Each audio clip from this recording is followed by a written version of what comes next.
Zure klasean fijo zeola tipo bat, beti paiazorrena egiten zuena. Ba, nire gelan nintzen.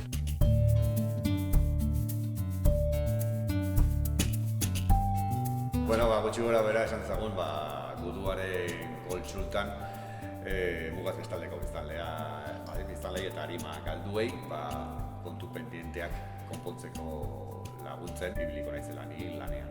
Hori da.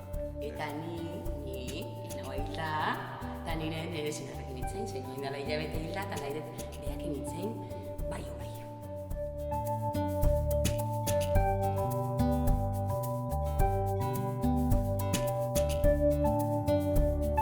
Probatzen, nire testua probatzen, monologoa probatzen, ikusi nun jendia gutxinaka, gerozta parra gehiago itezula, eta esan venga, aurrea, olin, eta hoxe.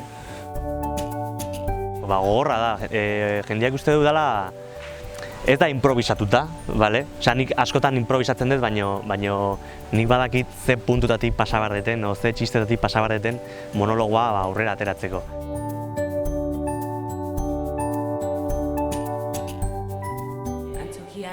Daukazu entorno guztia zure alde, foko guztia ikusleentzat zure gana zuzenduta.